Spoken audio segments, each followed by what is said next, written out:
खाली एक कहानी भगवान नहीं होता। हाँ। वही ऋषि की पुत्री लीला। हाँ।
देखती रह गई जी, बिना आंख मलकाए एक क्षण कुछ भी नहीं, एकदम देखती रह गई जी। 3 दिन तक देखती रही जी जी जी लीला। हाँ। फिर भगवान सोचे कि कब तक खड़ा रहूंगा, ऐसे कुछ कहना पड़ेगा।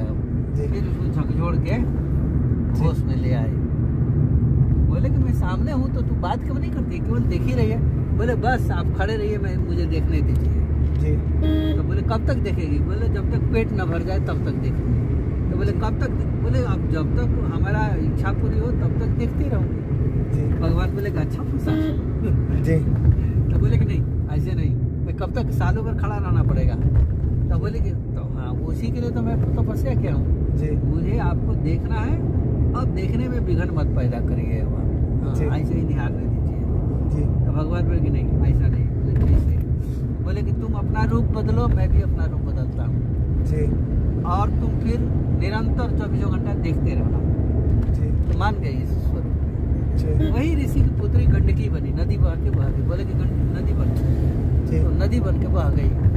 और बोले कि मैं इसमें शालिग्राम बनता हूँ। तो शालिग्राम बन के कूद गए। बोले मैं तुम्हारे गोद में ही खेलता रहूंगा। तो वो गोद में खेल रहे हैं और वो खेला। इसीलिए शालिग्राम शिला को ही चुना गया है कि भगवान तो बालक बने हैं, यहाँ बालक ही रखना है। तो उसी शिला में राम जी की आकृति बनाई जाएगी। ये रहस्य है। और दूसरी रहस्य ये है, वो वृंदा जो श्राप दिया तो भगवान को बोल दिया कि तुम पत्थर हो जाओ जी। तो पत्थर के रूप में वही शिला बनी, शालिग्राम बोला। और फिर लक्ष्मी जी श्राप दिया कि तुम तुलसी बन जाओ जी। तो वो तुलसी बनी। फिर शालिग्राम और तुलसी की विवाह करा दी। एक जो श्राप है तो उस श्राप के चलते शालिग्राम पर तुलसी जी का जैसे विवाह कराते तो शालिग्राम जी से करवा। हाँ शालिग्राम से करवा। वो ठाकुर जी की वो अष्टधातु मूर्ति होती है उससे नहीं करवा। नहीं कहीं से नहीं, शालिग्राम तो श्राप दिया है ना पत्थर बनने का वही। हमारे दादू को बनाएंगे तो हमारा बनाया हुआ श्राप तो उसका लगेगा नहीं, मूर्ति पर नहीं लगेगा।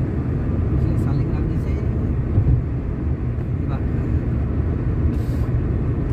तो वृंदा का श्राप शालिग्राम का हो गया और प्लस वो लड़की का तपस्या दोनों आकर टेली हुआ, शालिग्राम बन गया। खाली एक कहानी भगवान नहीं होता। हाँ वो तो बताए महाराज जी, जैसे वो तो रामचरितमानस में देखा हुआ है। कई कारण लगा के तब सबका संयोग बना के एक ही साथ सबकी मनोकामना पूर्ति करती जाती है।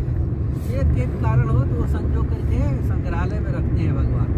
10-5 उसी कैटेगरी का जब संग्रहालय बन जाता है तो दुख को यदि भगवान से जोड़ दीजिए तो आपका भजन हो जाएगा। वो दुख तो आपका है, पर उस दुख को भगवान से कैसे जोड़िएगा, ये हमारा शास्त्र सिखाता है। जब गीता का ज्ञान हुआ तो विषाद जोगो नाम प्रथमो अध्याय साफ वो विषाद क्या है, अर्जुन का हो गया कि हम अपने भाई को मारेंगे, मामा को मारेंगे, गुरुजन को मारेंगे। तो विषाद हो गया, विषाद होकर धनुर्बाण उतार दिया। उतारने के बाद कृष्ण भगवान से बोले कि हम अपने कुल के लोगों को मार के क्या पाऊंगा, इसलिए मैं भीख मांग के खा लूंगा, लेकिन मैं लड़ाई नहीं करूँगा। तो अब विषाद हो गया। या विषाद सुना किसको रहे हैं, भगवान को। तो यदि वो विषाद भी भगवान को सुन रहा है, भगवान सुन रहे हैं, तो वो विषाद जोग हो जाए। जोग माने भगवान से जुड़ जाना। तो यहाँ भगवान से जुड़ रहा है, ये भजन हो गया। तो अब उस तरह से होटल में वो जा रहे हैं तो भगवान से वो वस्तु को जोड़ रहा है वो प्रेम से, तो भोग योग नहीं हो जाएगा उसका। जब विषाद योग हो सकता है तो यहाँ नाना प्रकार के जो व्यंजन है वो भगवान को जोड़ के ही यदि तुलसी होटले में खा रहा है और योग तो हो रहा है वो, तो ये प्राकारण किसी प्रकार भी भगवान की याद आती है तो वो योग बन जाएगा। अब वो जीवन के लिए फायदे की वस्तु समझ गए, तो सारे योग मिल जाएगा। कुल मिला के हमको जो लेके उड़ते वगैरह लेके चलती है, अरे कोई दोष नहीं है। नहीं कोई दोष नहीं है, भगवान के साथ चल रहे हैं, योग है, बन रहा है। हमेशा उनको ख्याल तो है कि भगवान हमारे साथ है, कितनी बहुत बड़ी बात है। वो समय का सदुपयोग हो रहा है, बहुत बढ़िया होशियारी वाली वस्तु है। और मेरी जो वो छोटी वाली बहन है ना, वो देवरानी की लड़की, मेरी वो छोटी सी भांजी है, वो लड्डू गोपाल जी को दिन भर एक टोकरी है छोटी सी, अब लेके घूमते हैं। जैसे कहीं पे भी जाएंगे तो उसको साथ में ले जाते हैं। जैसे अपन सो रहे तो वो भी फिर सुलाते हैं उनको। ये छोटी छोटी है सब, लेकिन वो बस साथ में रखते हैं। कितना भी काम हो, अंत में सब सो रहे तो उनको भी ढक के सुला के फिर सोएंगी। वो जरूरत कहीं जा रहे हो रिजर्वेशन भी अलग से सीट कर, अलग से सीट बहुत बढ़िया बात है। हाँ, ये तो बहुत बढ़िया योग की बात है। यही तो योग है, योग माने जुड़ना, भगवान से जुड़ गए, भगवान से जुड़ना। योग का मतलब देख लो ना, उन्होंने सजीव मान लिया छोटी उम्र में भी बच्चों ने। इसी को योग कहते हैं। कुछ लोग रिजर्वेशन भी करवाते हैं अलग सीट का, भगवान के लिए। ये महाराज श्री अरावली पर्वत भारत यहाँ खत्म हो जाएगा नहीं, ये तो फिर अपने दिल्ली तक है, उधर लास्ट बॉर्डर अपने अबू रोड से और आगे गुजरात तक है। अरावली पर्वत प्रसिद्ध काहे हुआ, ये तो इतिहास में इसका नाम आता है। ये जैसे महाराज श्री यूँ लाइन की लाइन है, पर्वत जो है ना, ये जैसे यूँ ऊपर से अगर देखेंगे जैसे एक लाइन की लाइन जा रही है। इसके उधर पहले सागर था, 33 सागर है, सागर था। थार भी है ना आगे, रेगिस्तान पूरा मरुस्थल। थार वाला रेगिस्तान, हाँ पूरा मरुस्थल है उधर। पहले समुद्र था, जहाँ महाराज श्री बात समुद्री था। और बहुत से जने यूपी के थे उस समय, जब भगवान राम ने जो बाण अनुसंधान किया था समुद्र को सुखाने के लिए, तो उस समय फिर वो बाण वापस तो निष्क्रिय नहीं हो सकता है। फिर उन्होंने वो बाण फिर किस दिशा में जोड़े, तो उस समय उन्होंने जोड़ा था अब किस दिशा में छोड़ू मैं, फिर उन्होंने दिशा बताई कि उस दिशा की तरफ छोड़ दो। उत्तर दिशा तक बहुत से यूपी बोलते हैं उस दिशा में ये बाण आए तो यहाँ का समुद्र था वो सूख गया। अच्छा ये बात हम भी आजकल ये सोचते थे, इसलिए वो रेगिस्तान बना, चाहे वो सऊदी अरब माने अपन, चाहे राजस्थान का रेगिस्तान माने, पूरा उड़ा दिया सब।